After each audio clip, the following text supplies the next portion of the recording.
Olha vocês aí.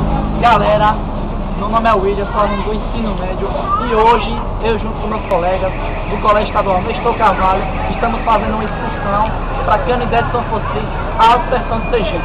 E você vai junto com a gente, certo? Demos uma parada aqui agora na cidade de Monte Alegre para tomar um cafezinho, relaxar e ir ao banheiro. E agora estamos retomando a nossa viagem e a nossa primeira parada, sabe onde é? No Museu de Arqueologia de Xingó, o MAC. E você vai com a gente. Agora não dá muito não. Galera, chegamos nesse exato momento ao MAC, Museu de Arqueologia de Xingó. Você está com a gente nessa expedição e agora eu quero mandar um abraço para todas as professoras que estão aqui com a gente, né? A professora Cleane, Marinalva, Reginalva, Elisângela, Enivalda, Terezinha e a nossa diretora Cris.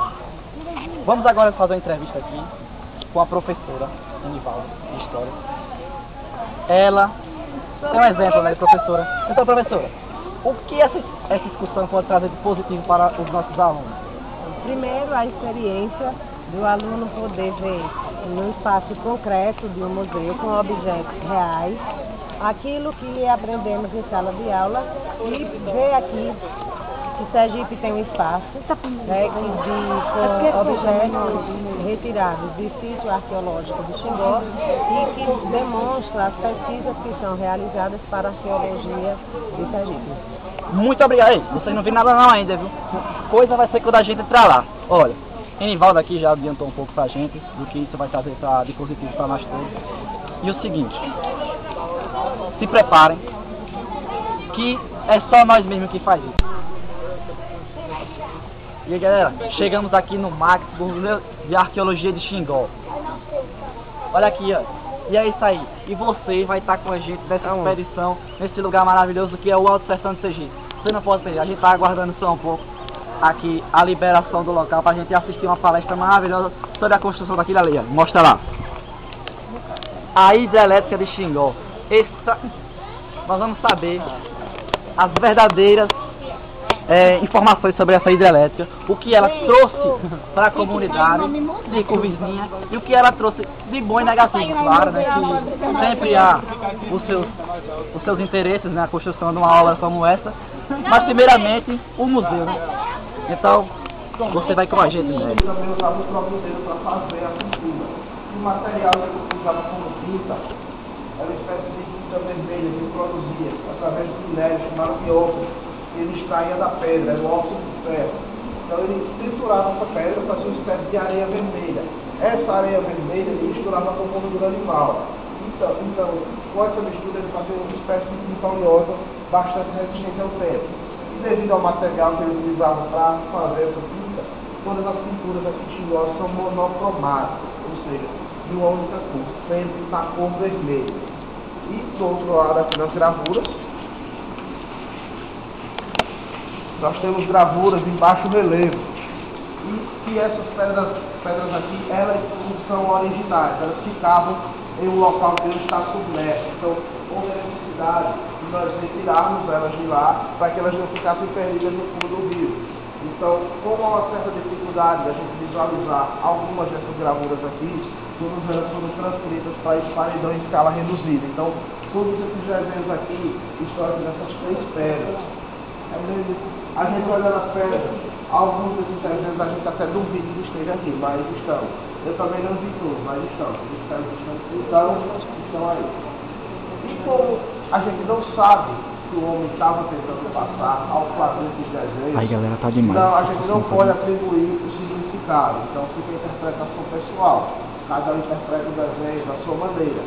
Alguns deles fazem um certo sentido para nós, outros a gente não tem a menor ideia do que possivelmente ele significa. Então, por isso, fica a interpretação pessoal. E aqui à frente nós temos o período lítico, também conhecido como período da pedra lascada. Isso porque, como não foram encontrados vestígios de metal aqui na região, isso indica que todas as ferramentas utilizadas pelo homem pré-histórico eram feitas de pedra, a princípio pedra lascada. Então o homem confeccionava as lascas através da percussão direta, ou seja, ele pegava uma pedra mais resistente, uma outra mais frágil e batia diretamente contra a outra. Nesse processo ele obtinha as lascas. Com essas lascas eles faziam algumas ferramentas.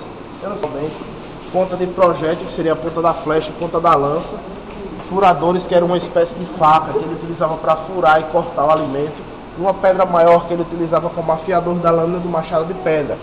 E aqui nós temos essas lâminas do machado de pedra, que aí nós já entramos no período da pedra polida, que é um processo de maior grau de dificuldade, bem mais difícil do que simplesmente produzir a lasca. Então agora, diferente de quebrar a pedra, ele com aquela outra iria lixar essa aqui, dar esse formato e dar fio a essa navalha. E de fato, utilizar isso aqui como uma espécie de machadinha. Ele amarrava um pequeno pedaço de madeira com cipó e usava principalmente para caçar, mas acredito que ele utilizava para isso também para só a gente mesmo. Os outros batedores, que eram as pedras. É muita informação. Produzir a lasca. E essa ferramenta aqui bastante curiosa, que foi denominada pilão e mão de pilão de pedra. Isso, além de tudo, por ter sido encontrado em um único contexto, ou seja, uma peça próxima da outra, e até mesmo pelo desgaste semelhante que essas duas peças possuem. Então, provavelmente, o homem utilizou isso aqui como pilão e mão de pilão de pedra para processar inúmeros materiais, desde o ocre para fazer a pintura rupestre, até mesmo grãos e sementes para ele se alimentasse. Então, digamos que era o liquidificador da pré-história, era o pilão de pedra. Não era bombril, mas era mil e uma utilidades. E também, se vocês observarem, essas plaquetas, vocês vão ver a sigla AP, significantes do presente, realmente a descoberta do carbono 14, cujo ano é 1950. Então, em outras palavras, AP é antes de 1950. E aqui à frente temos o... Fica sem informação. Então, aqui nós temos alguns desses utensílios, como aquele peso em argila, que era utilizado na pesca, para pescar em locais profundos do rio. Eles não conseguiam pescar com arcos e flechas, eles faziam uma espécie de rede, e para fazer com que essa rede afundasse, eles amarravam a ela pesos como aquele ali. Então, a rede afundava, ficava pesada, afundava e conseguia pescar o peixe que estava lá no fundo. Mas um mecanismo semelhante a esse, hoje é usado, que é o chumbo. Então, coloca-se o chumbo na rede, a rede afunda. Como na pré-história não tinha chumbo, ele usava o que tinha, que era argila. Então, mudou apenas o material, mas a ideia, o mecanismo é basicamente o mesmo. Temos aqui diferentes exemplares de cachimbos, isso porque é possível afirmar que o homem na pré-história, ele fumava algum tipo de planta. Não se sabe que planta seria essa. Cara, dá para acreditar, o homem a fumava. A quantidade de vestígios que foram encontrados não foi quantidade suficiente para fazer análise, então não sabemos o que eles fumavam. Sabe-se apenas que eles não fumavam por vício, sim apenas em rituais sagrados gratuitos. E esses rituais não eram uma coisa que acontecia diariamente, então era apenas em ocasiões especiais. Temos aqui tipos de decoração cerâmica. Por isso que eles morriam tão velhos. Os tipos de decoração cerâmica eram impressos em piso escovado, corrugado, ungulado e roletado, que com o passar do tempo, essas decorações deixaram de existir. Provavelmente porque houve uma evolução na construção do vasilhame, ou seja, eles passaram a fazer vasilhames mais resistentes. E fazendo vasilhame mais resistente, ficou mais difícil manipular a peça, não de forma as decorações. Então esse foi o provável motivo dessas decorações deixarem de existir. Aqui as formas típicas do Baixo São Francisco, será globular, meia esfera e elipsoide, são formas típicas aqui da nossa região. E à frente vasilhames com decoração em cima e sem decoração. Então nós temos esse vasilhame aqui digitado, que a forma com que a mulher que confeccionou esse vasilhame encontrou de decorado foi pressionando a ponta do seu dedo a peça, então deixou aqui a sua impressão digital. No corrugado, elas davam pequenos beliscões da peça, então dava esse aspecto de como se a peça estivesse enrugada. E no ungulado, ela usava a ponta da sua unha para decorar, então tem ali um monte de marcas de unha da mulher que confeccionou aquele vasilhame. E aqui embaixo, vasilhame sem nenhum tipo de decoração. E ali à frente, temos as mulheres fazendo os trabalhos, porque era um trabalho incrivelmente feminino. Só as mulheres sabiam fazer vasilhame cerâmico. Então aqui nós temos elas trabalhando no processo da roletagem. Então temos uma mulher mais velha fazendo rolete, uma outra ensinando, dando acabamento ao vasilhame, e uma jovem mulher observando e aprendendo a fazer essa técnica. Isso para quê? Quando essas duas não tivessem mais aptas a fazer o vasilhame cerâmico, a jovem mulher estava apta a manter a tradição da tribo. Então era de fato uma tradição passada de geração para geração. E aqui à frente ele ficou.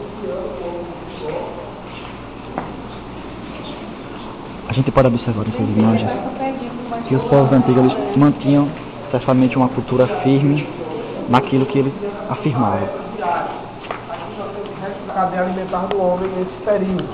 Ou seja, nesse período ele se alimentava de praticamente tudo que ele conseguia pescar, caçar, coletar, tudo que o ambiente ofertava a ele, ele ia lá e comia. Ele não tinha muito critério em selecionar seus alimentos, nem mesmo ele podia se dar esse luxo de selecionar o que ia comer. Né? O ambiente não favorecia isso, não ofertava uma grande diversidade, então ele tinha que ele conseguisse engolir, ele tinha que comer.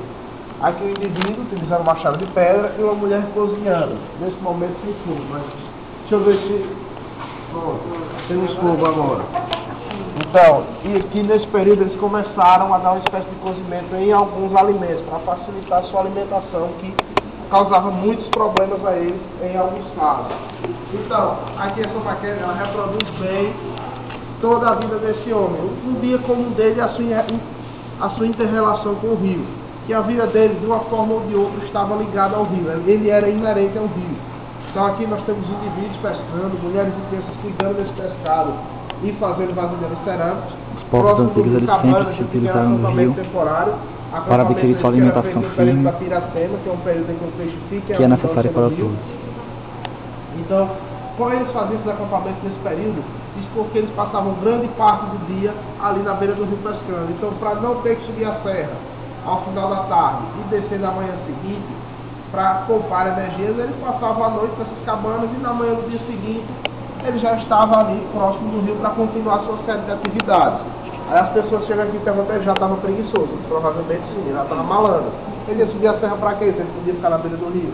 Ele já tinha a malandragem de poupar energias, tá? Ou seja, para ficar preguiçoso mesmo, para descansar mais. Subindo por um afluente centro do rio, temos um indivíduo fazendo as pinturas na parede rochosa e no topo da serra. Um pequeno grupo de caça que está afugentou um mamífero de médio porte, que será alimento da tribo nesse dia. E aqui no campo temos uma mulher que está pisando no campo, e onde provavelmente está brotando um milho, que por volta de 5.000 anos eles começaram a desenvolver uma agricultura de subsistência baseada no milho e na mandioca. Basicamente, nessa maquete está representada bastante a cultura dos povos antigos, aqui na região do Canindé, aqui em Xingó. A vida dele se assemelhava bastante, até mesmo o ambiente em que ele vivia se assemelhava bastante a essa maquete aqui. Então era basicamente isso o cotidiano dele. E à frente temos ornamentos associados aos esqueletos dos enterramentos. Ornamentos eles são colares de moluscos e de ossos, prendedor de cabelo e bracelete, que na maioria dos casos foram encontrados associados a esqueletos do sexo masculino. Então é correto afirmar que o homem da pré-história se enfeitava bastante, inclusive bem mais do que a mulher.